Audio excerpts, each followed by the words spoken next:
Thinking about taking the TOEFL exam, but no idea where to start? Well, you are in the right place. Stick with me here until the end, and I'll tell you everything you need to know to kickstart your studies for the TOEFL. Sounds good? So here we go.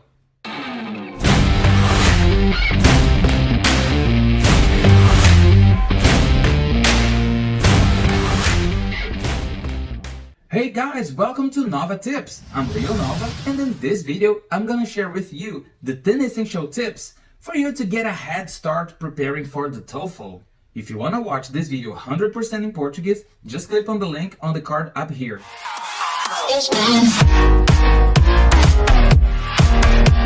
First of all, what is the TOEFL? The TOEFL is a test that accesses your level of English. It stands for Test of English as a Foreign Language.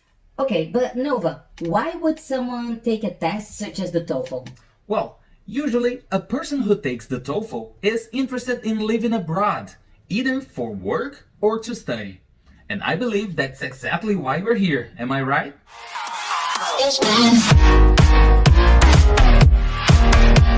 There are currently two versions of the TOEFL available, IBT and ITP. The TOEFL IBT is the internet-based one. That is, you take it on a computer. Nova, so you mean I can take this test on my computer at home? No, unfortunately this is not a possibility. The IBT version is taken on a computer, but not in your home. Instead, you need to go to an accredited testing center to take it. It is called internet-based because as soon as you finish the test, it is automatically sent via the internet to ETS, the company responsible for the TOEFL. The other version available is the ITP, Institutional Testing Program, which is actually easier than the IBT, but it is not accepted by universities and companies worldwide. So, Nova, what is this version for? That is an excellent question. Sometimes, some companies in your own country may require you to prove your knowledge of English, and for this, they usually go by the ITP version. You may have also heard of another type, the so-called TOEFL PBT, that is the paper-based test. But this version hasn't been around for a while, so I wouldn't worry about it, alright? I'm not even sure if there's still a country that accepts this version because it's only offered in countries where there is no internet.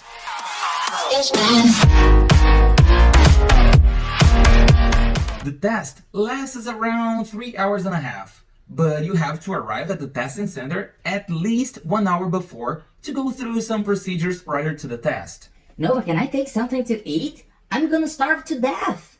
Relax. Yes, you can bring snacks with you, but I suggest starting to get used to longer periods without food, especially if you feel hungry when under pressure.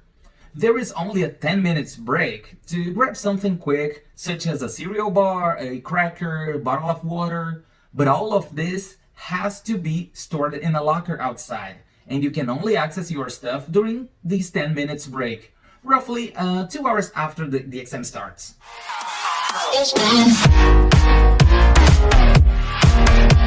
The TOEFL test rules have changed since August 2019, and the information I'm bringing to you here already includes these changes. The test is divided into 4 sections: reading, listening, speaking, and writing. As you may know, in the reading, there are 3 or 4 academic texts with 10 multiple choices questions regarding each one. As I said, these texts are academic. That is, they are all about subjects related to biology, anthropology, philosophy, and so on. But don't worry, you don't need to have any prior knowledge regarding any specific subject. What is at stake here is your knowledge of English and ability to find information in the text. You will have 54 or 72 minutes to do this section. The duration depends on whether you have 3 or 4 passages in your test. The second section is the listening, which assesses your comprehension of spoken English. The recordings are either of dialogues or lectures, and there are 5 or 6 questions about each one. The purpose here is to make sure you understand the content of the audios. You don't need to conclude anything for yourself. In this section, you will have 41 to 57 minutes to listen the audios and answer the questions. The third section is the speaking. There is a mandatory 10 minutes break between the listening and speaking sections for you to take a breather, eat something, and return. I've recorded some very interesting tips about each section individually, and the links are down here in the description. In the speaking, you will read or listen to the questions, then you have 15 to 30 seconds to prepare your answer and 45 to 60 seconds to answer depending on the type of question you have. This is the quickest session in the test. It only takes 17 minutes to do all 4 tasks, but it's absolutely nerve-wracking. Trust me, it feels never-ending. And last but not least comes the writing section, which consists of 2 essays. In the first one, you will listen to an audio and read a text, which you'll then have to sum up in an essay. You will be expected to write between 150 and 225 words in the first written assignment. And then in the other one, you will be asked to give your opinion on a given subject. In this essay, you will be expected to write 300 plus words. Oh, and you only have 50 minutes to do them both.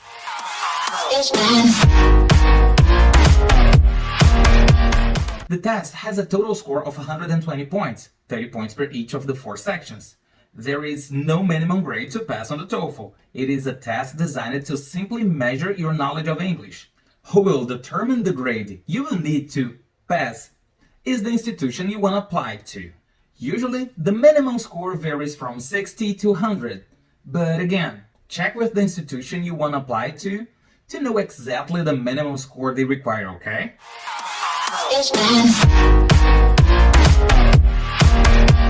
As I said at the beginning of this video, this test is one of the most accepted worldwide. According to the TOEFL website itself, it is accepted at 100% of the universities in Australia, 80% of the degree programs in Canada, 98% of the universities in the UK, and 90% of the universities in the US. But again, don't take the test before checking if the institution you want to apply to accepts it. The TOEFL is not the only English proficiency test out there. I've made a comparison between the 2 main ones, TOEFL and IELTS. If you want to check it out, the link is here in this card as well as in the description of this video. If you're not sure whether your institution accepts the TOEFL, leave your comment below and I'll make sure to help you find out, okay?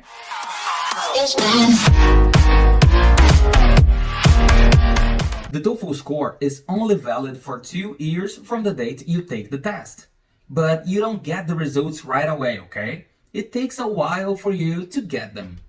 They will be available online from 10 to 15 days after you take the test. You will also get them at home by post, a month or a month and a half later. And you will also have the option to request the results to be automatically sent to the institution you are applying to, okay? If this is your case, don't forget to check this option at the end of the exam.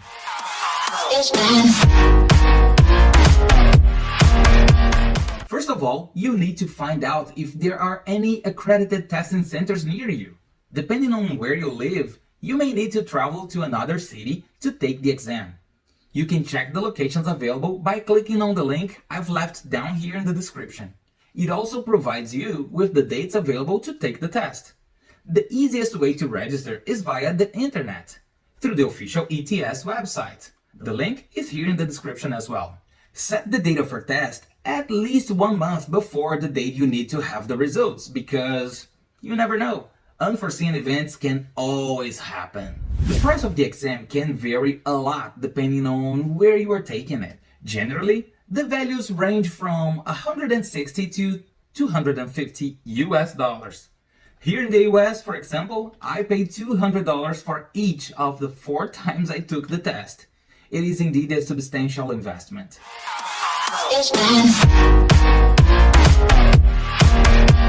There is no limit of times to retake the test. As I've mentioned, I myself took this test 4 times. Yeah, I spent a great deal of money on it. Since it's not a matter of being approved or not, you can retake the exam as many times as you want until you reach the grade you are aiming for. The only thing you need to have in mind is that there is a minimum of 12 days until you can retake the test.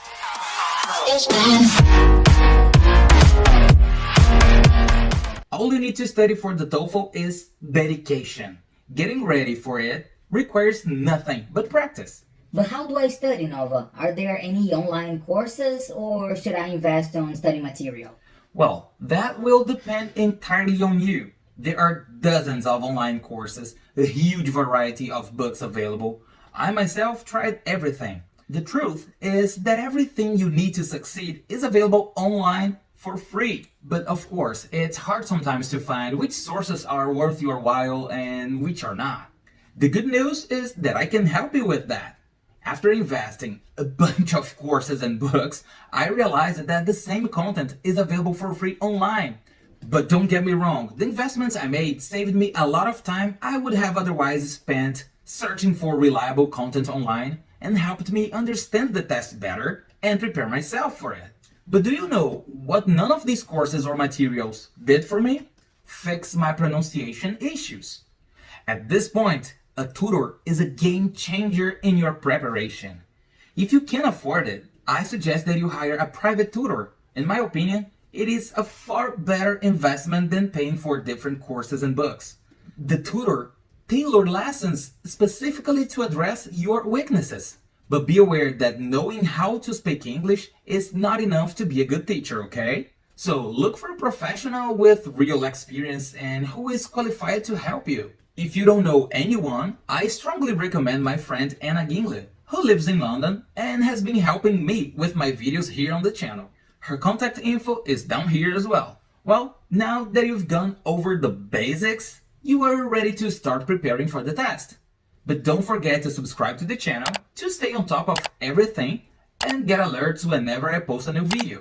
And make sure to check the links in the description with tips on each section for the test.